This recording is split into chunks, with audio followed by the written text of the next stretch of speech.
Morning students, आज फरवरी माह का दूसरा शनिवार है और आज का हमारा टॉपिक है कुपोषण के बारे में जानना है हमको। उससे क्या परेशानियां होती है या कुछ और उसका क्या, उससे कैसे बचाव हम लोग कर सकते हैं। कुपोषण से हम लोग समझते हैं पहले कुपोषण होता क्या है। कुपोषण में सिंपली ये इस तरह समझ सकते हैं, अगर हम लोग एक संतुलित आहार है वो अगर हम लोग नहीं कर रहे होते हैं तो हमें उससे हम लोग कुपोषित हो जाते हैं। कुपोषण का एक बहुत ही बड़ा कारण अंडर एज मैरिज जो पिछले सप्ताह हम लोग किए थे वो है।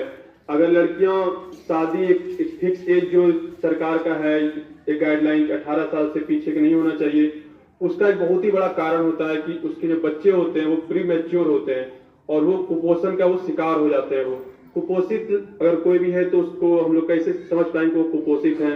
तो हम लोग देखते हैं गांव घर में कि जैसे बच्चे हैं उनका बहुत ही वो कमजोर कदम रहते हैं, उनका बचपन में पेट निकल जाता है, वो बहुत जल्दी थक जाते हैं। अगर कुछ भी काम कर रहे हैं तो बहुत जल्दी थक जाएंगे, कुछ भी है तो खून बहुत जल्दी आ जाएगा शरीर से, और अगर उनको कोई भी बीमारी हुआ तो वो जल्दी से जल्द खत्म नहीं होता है। अगर एक बार ब्लड आ गया शरीर से तो वो बहुत ज्यादा निकलेगा। वो इस तरह से हम लोग देख पाते क्या है कि वो कुपोषण का वो शिकार होते हैं। और इससे हम लोग बचाव कैसे कर सकते हैं, तो हम लोग को संतुलित आहार करना चाहिए। हमारे विद्यालय में जो भी आहार मिलता है उसे हम लोग को वही करना चाहिए, क्योंकि सरकार ऐसी योजना बनाई है हम लोगों का 6-7 दिन का, एक दिन छुट्टी रहता है और 6 दिन का जो हम लोग का है सरकार का जो योजना है उसके अनुसार जो स्कूल में जो मिलता है खाना वो एक संतुलित आहार है। सब दिन अलग अलग मिलता है, तो वो एक सरकार का वो योजना ऐसा है कि अगर वो बच्चे खाएंगे तो उससे वो एक संतुलित आहार के रूप में आएगा। और हम लोग देखते हैं बुधवार को हम लोगों को कैल्शियम का, आयरन का टैबलेट मिलता है, वो भी हम लोग को लेना चाहिए। उससे भी हम लोग का क्या है कि शरीर हम लोगों का स्वस्थ रहता है।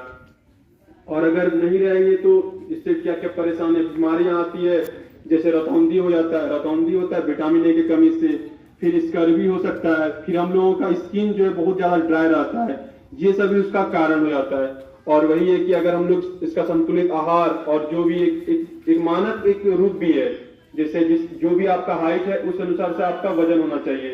एक फॉर एग्जाम्पल एक है कि अगर आप 5 फीट आपका हाइट है लड़कों का तो उसका वजन 43-30 से लेकर 53 केजी के बीच में होना चाहिए। और वहीं पे लड़कियों का अगर 5 फीट या हाइट है तो उसका वजन 40 केजी से 50 केजी के बीच में।